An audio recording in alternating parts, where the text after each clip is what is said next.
Hello and welcome, my dear friends and students. In today's video, I am going to introduce the new concept, that is gravitational potential energy, and electrostatic potential. Now, let us introduce the first concept as what do you mean by gravitational potential. आता gravitation हा शब्द जेव्हा येतो तेव्हा लक्षात ठेवा की आपल्याला दोन बॉडी मधील इंटरॅक्शन कन्सिडर करायचं आहे, दोन बॉडी मधला फोर्स आपल्याला कन्सिडर करायचा आहे. मग आता जेव्हा आपण एखादी मोठी बॉडी कन्सिडर करू तर ती बॉडी आपल्या आजूबाजूची जी स्पेस असते ती मॉडिफाय करतं. स्पेस मॉडिफाय करणे म्हणजेच ती बॉडी आपल्या स्वतःचं field produce karta. Here consider earth as a big body. This earth produces its own field around it. That field is called as the gravitational field. Now if you consider one body of unit mass which is present at a very large distance from this earth, then if you move this body of unit mass from this reference point to a location where we have to move that body, then whatever the amount of work done to move this body from large distance to a point in a gravitational field called as the gravitational potential.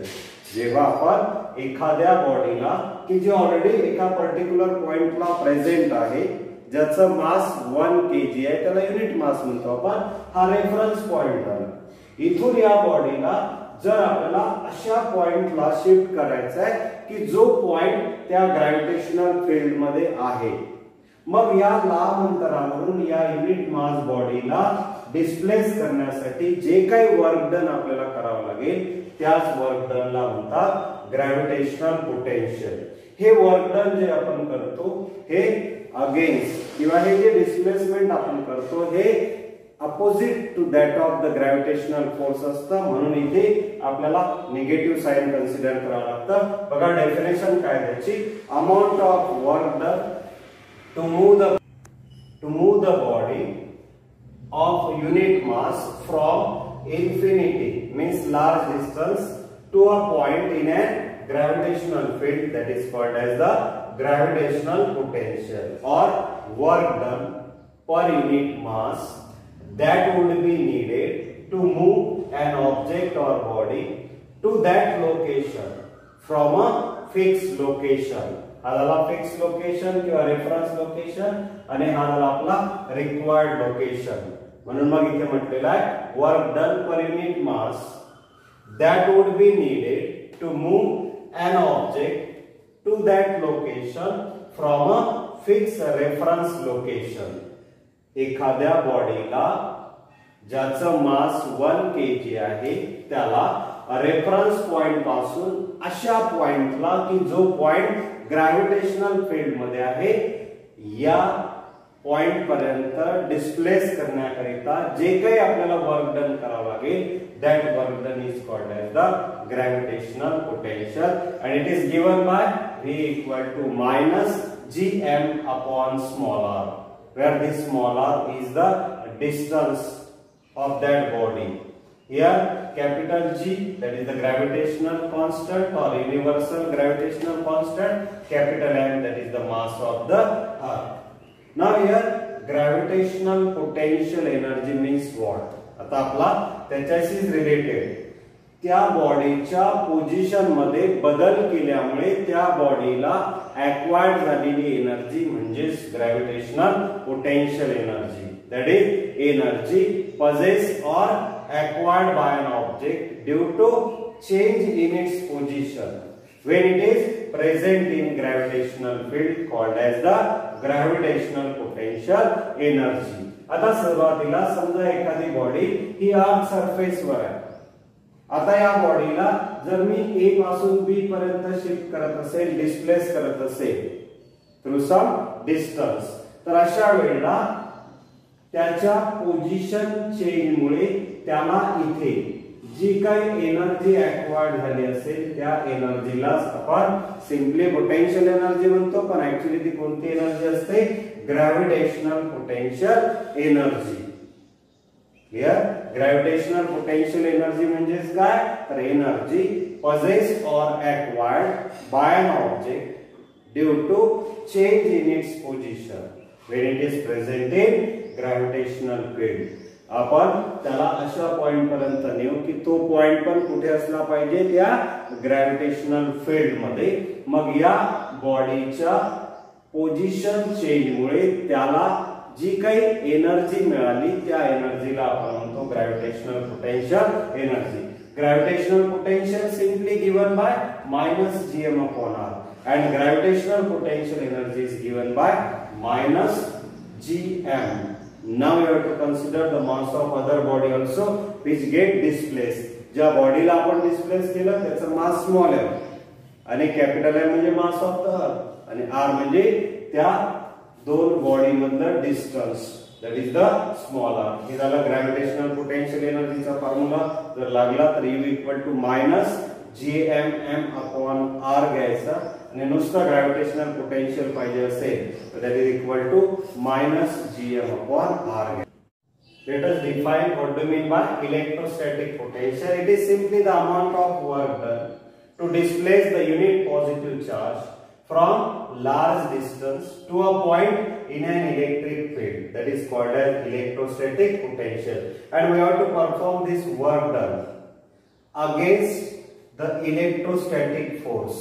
इथे आपल्याला जे work done करायचं आहे electrostatic फोर्सची जी direction आहे त्याच्या opposite डायरेक्शनला त्या चार्जला आपल्याला मूव्ह करायचं आहे. म्हणून मी इथे म्हटलेलं आहे amount of work done to displace the unit positive charge from large distance, खूप लांब अंतरावरून, त्याला आपण रेफरन्स पॉइंट म्हणू, टू अ फिक्स लोकेशन, जिथे आपल्याला त्याला आणायचं आहे. पण तो पॉइंट कुठे पाहिजे? In an electric field, that is called as the electrostatic potential. Generally electrostatic potential is given by work upon charge. या युनिट पॉझिटिव्ह चार्जला खूप लांब अंतरावरून अशा पॉइंटला डिस्प्लेस करायचा आहे जो पॉइंट कुठे आहे? इलेक्ट्रिक फील्ड मध्ये. मग या युनिट पॉझिटिव्ह चार्जला या ए पॉइंट पासून बी पॉइंट पर्यंत डिस्प्लेस करण्याकरिता जे काही वर्क डन करावं लागलं त्या वर्क डनलाच आपण म्हणतो that is called as the here electrostatic potential.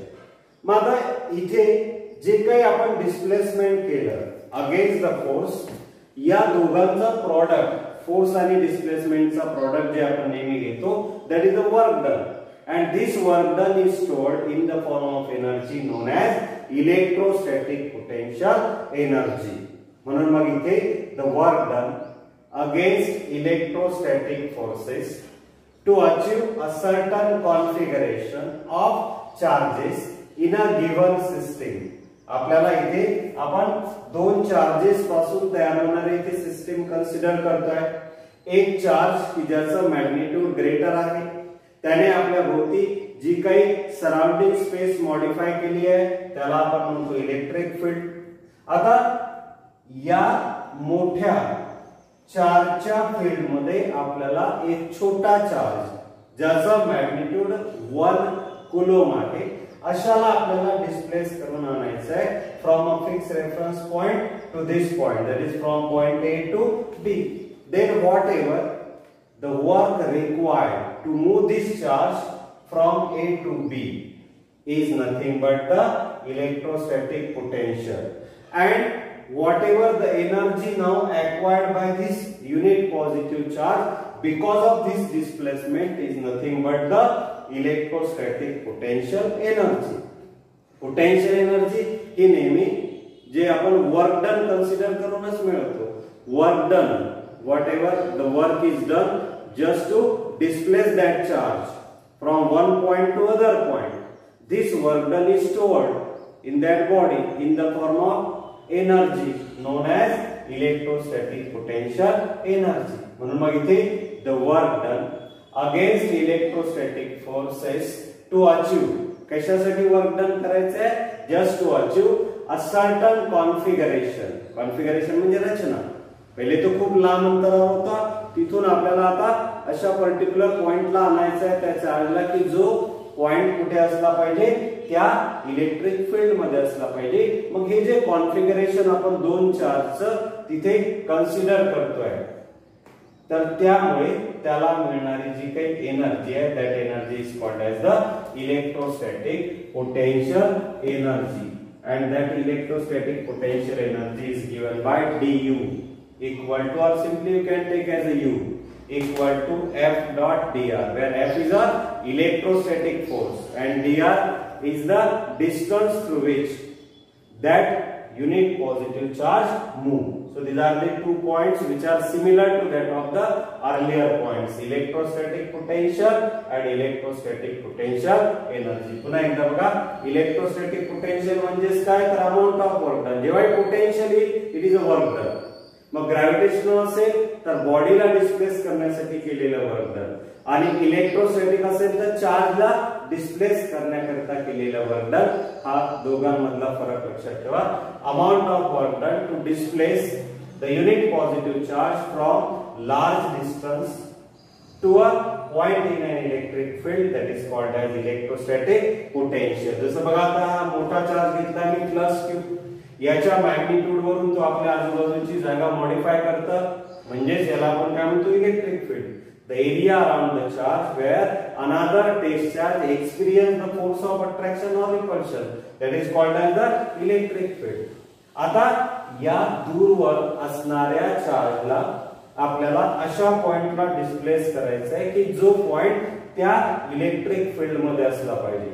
मग या युनिट पॉझिटिव्ह चार्जला या ए पॉइंट पासून बी पॉइंट पर्यंत डिस्प्लेस करण्याकरिता जे काही वर्क डन करावं लागेल त्यालाच आपण म्हणतो electrostatic potential.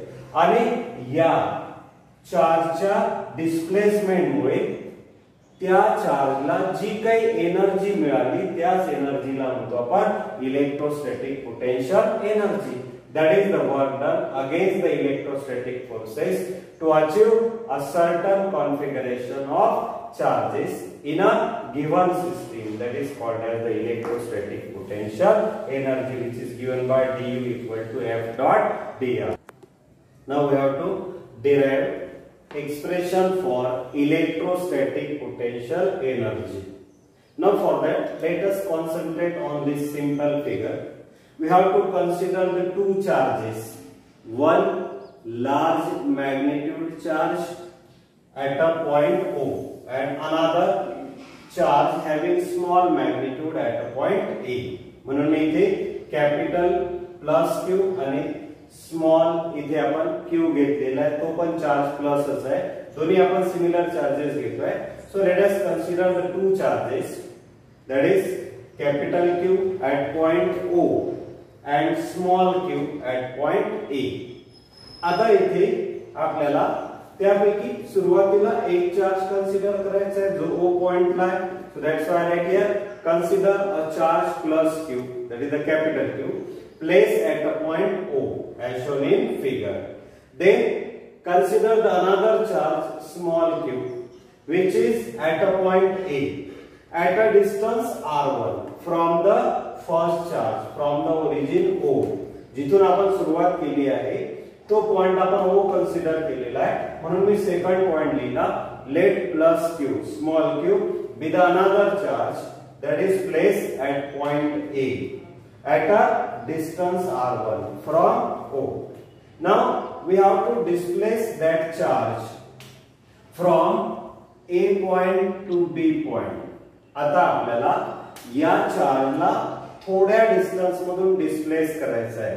So let us displace the charge from point A to point B through a small distance dr against the direction of electrostatic force. म्हणून मी इथे लिहिलाय let us displace the charge plus Q from A to B against the electrostatic force. It means against the direction of electrostatic force through a small distance dr. Now this point B is at a distance r2 from the point O. जेव्हा आपण त्याला ए point पासून बी point पर्यंत आणू तेव्हा पुन्हा आपल्याला त्याचं डिस्टन्स कन्सिडर करावं लागेल. ते डिस्टन्स आपण इथे कन्सिडर केलेलं आहे, दॅट इज द R2. म्हणून इथे लिहिलंय let point B is at a distance R2 from point O. आता कुलोम्ब्स लॉ नुसार दोन चार्जेस मधला जो फोर्स असतो तो आपल्याला कन्सिडर करायचा आहे. Now that force is given by F equal to 1/4 pi epsilon 0 capital Q small q upon r square. जर आपण दोन चार्जेस एक कॅपिटल Q घेतोय एक स्मॉल q घेतोय, दोघांमधला डिस्टन्स आपण स्मॉल r कन्सिडर करतोय, या दोघांमधला जो फोर्स असतो तो इलेक्ट्रोस्टॅटिक फोर्स आहे, फोर्स ऑफ रिपल्शन. आणि हा कुलोम्ब्स लॉ नुसार आपल्याला त्याची व्हॅल्यू लिहायची आहे. F equal to 1/4 pi epsilon 0 capital Q small q upon r square. याला आपण इक्वेशन नंबर 1 लिहू. पुन्हा एकदा एका you have to consider one charge, that is the plus capital Q placed at a point O. Then consider the another charge, that is small q, which is placed at a point A at a distance r1 from the point O. Let us displace this charge small q from point A to B through a small distance dr against the direction of electrostatic force. For that we have to perform certain work done. Now we have to consider that work done. Now when this charge displaced from point A to B through a small distance dr, let us consider the distance of that charge from the point O, that is the R2. जेव्हा आपण त्याला A पासून B पर्यंत displace केलं तर आता B या ठिकाणी असताना तो O पासून किती अंतरावर आहे R2. म्हणून आता इथे आपल्याला ते डिस्टन्स कन्सिडर करायचं आहे. Now consider the value of force which is needed further, that is according to Coulomb's law, electrostatic force between the two charges, that is given by F equal to 1/4 pi epsilon 0 capital Q small q upon r square. आता आपल्याला इथे work done घ्यावायचं आहे आणि त्या work done मध्ये मग ही value आपल्याला place करायची. Now we have to consider the work done to displace that charge through a small distance dr. मग आपल्याला dr इतक्या स्मॉल डिस्टन्स मधून त्या चार्जला डिस्प्लेस करण्याकरिता लागणारं वर्क डन सुरुवातीला घ्यायचं आहे. ते घ्यायचं that is equal to product of force and displacement, and this negative sign shows that work done or that charge is displaced in opposite direction to that of the force. Displacement आणि force हे कसे आहेत opposite आहेत, त्यामुळे इथे negative sign आपल्याला consider करायचे आहे. म्हणून मग work done equal to that is minus of F into dr, where F is the electrostatic force and dr is the displacement of that charge. आता आपल्याला टोटल वर्क डन जर पाहिजे असेल from to move that charge from position A to position B, अगदी थोड्या distance मधून त्याला displace करायचं असेल तर त्यासाठी लागणारं वर्क डन आहे that is minus of F into dr, product of force and displacement. आता जर आपल्याला त्याला लार्ज डिस्टन्स मधून त्याला डिस्प्लेस करायचं असेल तर या पोझिशन चेंज मुळे जी काही एनर्जी त्याला मिळेल ती एनर्जी आपण मिळवू शकतो. That is U equal to integration of that small work done by taking the limit from R1 to R2. Total work done to displace the charge from initial position. सुरुवातीला तो कुठे होता A या ठिकाणी, तेव्हा त्याचं डिस्टन्स किती होतं R1. त्यानंतर आपण त्याला A कडून कुठे नेतोय B कडे, तेव्हा त्याचं डिस्टन्स किती आहे R2. त्यामुळे लिमिट काय घ्यायचं इंटिग्रेशनचा R1 टू R2. आणि स्मॉल वर्क डन साठीचं आपल्याला स्मॉल डिस्प्लेसमेंट साठीचं जे वर्क डन आहे ते आपल्याला माहिती आहे. त्याला इंटिग्रेट करणे म्हणजे summation of all such small work done. छोट्या छोट्या अंतरातून त्या चार्जला जर आपण डिस्प्लेस करत गेलो तर ज्या मोठ्या डिस्टन्स मधून आपल्याला त्याला डिस्प्लेस करायचं आहे ते वर्क डन आपल्याला मिळेल. मग ते वर्क डन आपण मिळवू शकतो बाय इंटिग्रेटिंग दिस स्मॉल वर्क डन.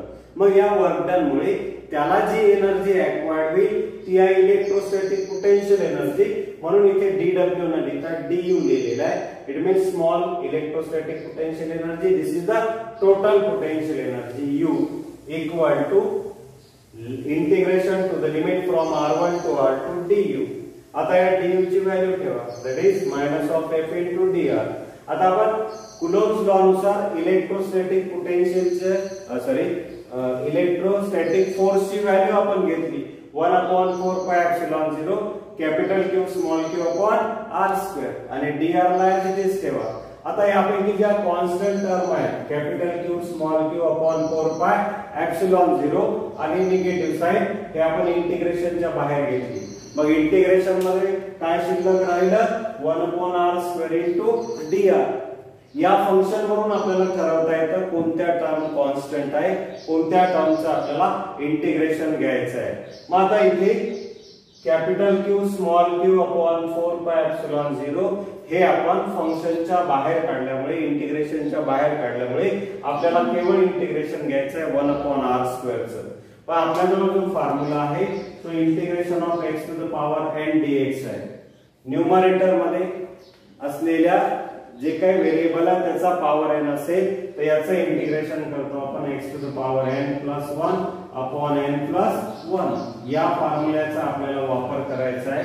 त्याकरता मी काय केलं की या r स्क्वेअरला डिनॉमिनेटर कडून न्यूमरेटर कडे जर नेलं तर त्याची साइन चेंज, म्हणून r टू द पॉवर काय लिहिलं मी -2. आता मी हा फॉर्म्युला वापरला, दॅट इज याला इथेच ठेवा. Integration of r to power -2 काय असेल r to power -2 plus 1 upon -2 plus 1. याचा आन्सर येतो -1. मग ही मायनस साइन लिहिली, 1 लिहायची गरज नाही आणि इथे -2 प्लस 1 दॅट इज -1. म्हणून इथे काय आलं minus of r to power -1 आणि ब्रॅकेटच्या बाहेर जे लिमिट आहे ते ऍज इट इज ठेवायचं r1 आणि r2. आता इथे आपल्याला थोडंसं पुढे दोन स्टेप सॉल्व्ह करायचं आहे, पण त्याआधी एकदा पुन्हा बघा. पहिले तुम्हाला स्मॉल वर्क डन कन्सिडर करायचं आहे which is the product of force and displacement. This negative sign shows that force and displacement are opposite in direction. मग du equal to minus of f into dr घ्या. आता total work done जे आपल्याला पाहिजे आहे त्या चार्जला a पासून b पर्यंत डिस्प्लेस करण्याकरिता, तर तिथे आपल्याला मग total work done मिळेल by integrating that small work done, taking the limit from r1 to r2. का r1 to r2? जेव्हा तो a या ठिकाणी असेल तर डिस्टन्स r1, जेव्हा तो b या ठिकाणी असेल तर डिस्टन्स r2. मग आता u equal to integration to the limit from r1 to r2, put the value of du f into dr. हे निगेटिव्ह साइन, या f ची व्हॅल्यू ठेवा इक्वेशन 1 वरून जे आपण कुलोम्ब्स लॉ वरून घेतलेला आहे. f ची व्हॅल्यू ती म्हणजे 1/4πε0 capital Q small q upon r square. आता इथे बाकीच्या टर्म ज्या आहेत त्या कॉन्स्टंट आहे, त्याला फंक्शनच्या बाहेर घ्या. आपल्याला इंटिग्रेशन घ्यायचं आहे केवळ 1/r स्क्वेअर. आपल्याला स्टँडर्ड फॉर्म्युला वापरण्याकरिता मी याला डिस्प्लेस केलं फ्रॉम डिनॉमिनेटर टू न्यूमरेटर. त्यानंतर मी तो फॉर्म्युला वापरला. याचे इंटिग्रेशन येतं r to power -2 plus 1 upon -2 plus 1. आणि मग आता याला आपल्याला पुढे सॉल्व करायचं आहे. आपण याला solve now here you have to again move that r to the power -1 to the denominator to get simply 1/r to the power +1. जसं इथे r स्क्वेअर होता हा डिनॉमिनेटर मध्ये होता, त्याला आपण न्यूमरेटर मध्ये लिहिलं, त्याची साइन चेंज केली. आता बघा हे निगेटिव्ह साइन आणि निगेटिव्ह साइन होईल पॉझिटिव्ह. ठीक आहे. आता r टू द पॉवर -1 जे आहे त्याला जर आपण 1/r लिहिलं तर ते +1 होईल, म्हणून मी त्याला इथे 1/r केलं. आता लिमिट पुट करायचंय. तुम्हाला माहिती आहे लिमिट पुट करताना upper limit minus lower limit, म्हणून तुम्हाला इलेक्ट्रोस्टॅटिक पोटेन्शियल एनर्जीचं एक्सप्रेशन मिळालं capital Q small q upon 4πε0 that is 1/upper limit minus 1/lower limit, that is u equal to capital Q small q upon 4πε0 1/r2 minus 1/r1. याला आपण असे लिहू शकतो, that is 1/4πε0. This is capital Q into small q. This is 1/r2 minus 1/r1. जसं आपल्याला read करायला easy जाईल त्या पद्धतीने आपण त्याला लिहू शकतो. असे बघा आजचे आपण महत्त्वाचे कन्सेप्ट बघितले. Gravitational potential energy, electrostatic potential energy and expression for electrostatic